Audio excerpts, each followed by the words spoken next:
Howdy crew, got another shopping haul ready to go for the welding rig. Let's get to it.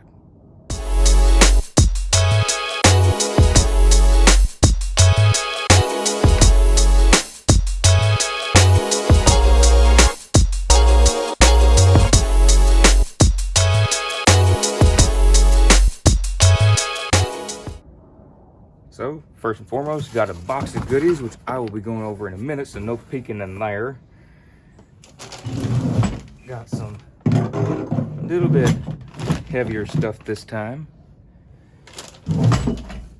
Alright, and here we go. Alright, so let's get to the haul and show them what everything is.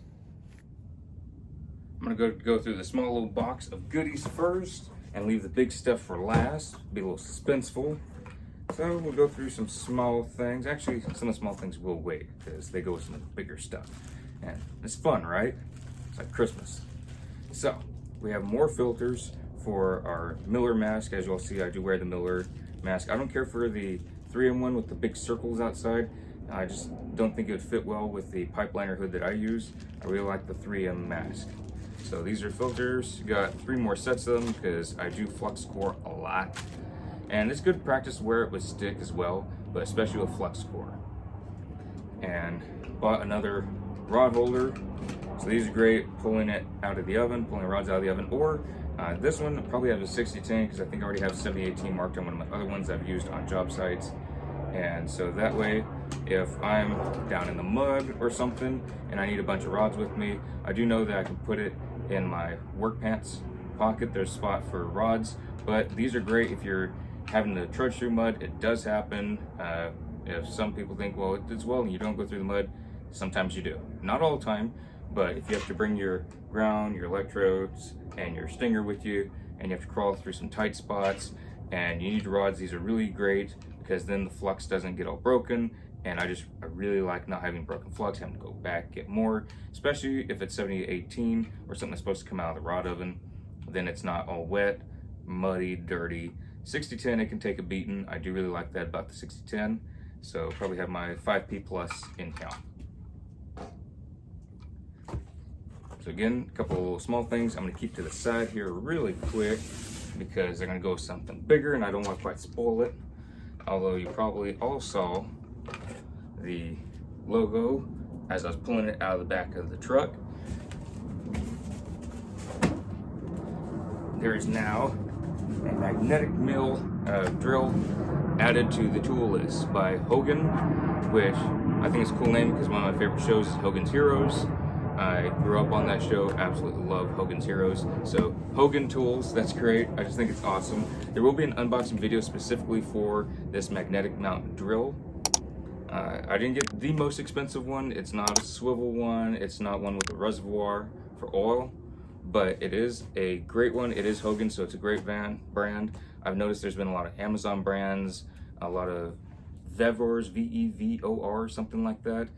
And Milwaukee and Hogan have a really good reputation for a good magnetic mount drills. So I'm very happy about that. It got 2 bits just to start off with because I don't know which size hole I'm gonna need to drill right off the bat, and these critters are not cheap. And so got a 1" by 1" and a 7/16 by 1". So just gonna start with those. If I can finagle to where something can use these, that'd be great, but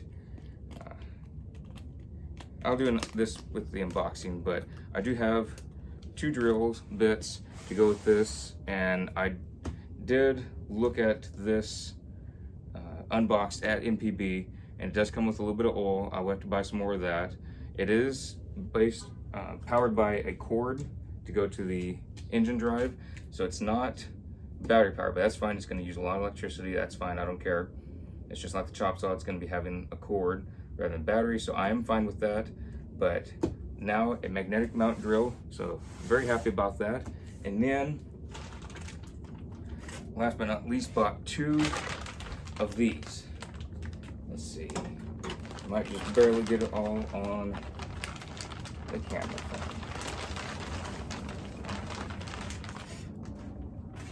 Got 2 pipe jack stands.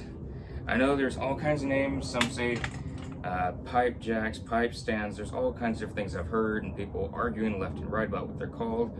Whatever you want to call it, pipe jack stand, pipe jack, this is it. I'm not going to get in that argument. I really don't care. That it's just, no thank you. Whatever you want to call it, this is it. So I do love that it has handles. I've had to carry a decent amount of these, but this handle thankfully is not in the way. So I only have 2 right now, but if I have to carry more, just pile them on top. The handle isn't sticking out in an awkward position.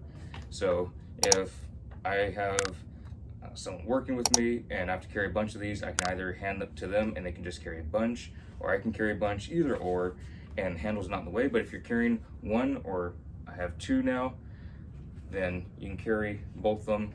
And I'll probably have to glue it because unfortunately, part of a review here. Let's see. So this thing starts to already come off, and I don't like that. So part of a review, I need to glue that. So if y'all buy a Sumner pipe jack stand, which I've heard really good things about this brand, and I think I've used these a long time ago. I've used cheaper ones and I couldn't stand them because they always broke. They kept getting stuck and I didn't like it. But I have used this a long time ago, I believe, and it worked great. They are very expensive compared to some of the other ones. You can get some of the other ones for, I don't know, 80 bucks. These go for 140, I believe. So got 2 of these. Very happy to get them because I have heard very many good things about it. And got a little bit of a hang up, but all the ones I've used, they do have hang ups on there when you spin them. So haven't had to use these in a little while. So the threads, they do have a little bit of stick on them, but I will work with this and probably do a review on them later, most likely when it's out in the field, because I still have time to do reviews on everything. But let's see, how does, okay, the fold out is nice and smooth. Y'all can see the fold out is smooth. It's not rough. I did like that because I've had some where they keep getting stuck, and to where they'll be stuck at a midway point and you have to do all kinds of things to jimmy it out or Mickey Mouse it to where it stays out flat. And I have seen some where the little braces here are bent, broken. So I do like that it has 2. Just spitting out thoughts on this, so I think that's good.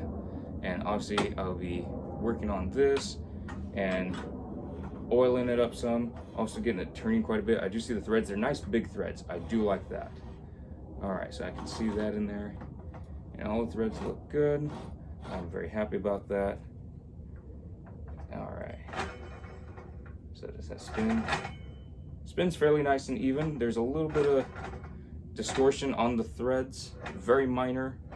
I'm being picky about it, but it's a lot of money. I need to be picky about it. I don't spend money on cheap things, which I've seen ones that are very cheap and they either get destroyed or they fall apart. So this, I'm very happy with it because it has nice big threads. It's not that super fine stuff that gets chipped very easy. I like the coarse threads for stuff like this. So very happy about that. Will be more about this in the future. So hope y'all enjoyed. That is today's shopping haul. There will be an unboxing vlog about this one very soon, hopefully. Got a lot of stuff coming up for y'all. Hope y'all enjoying it, and I'll see y'all in the next video.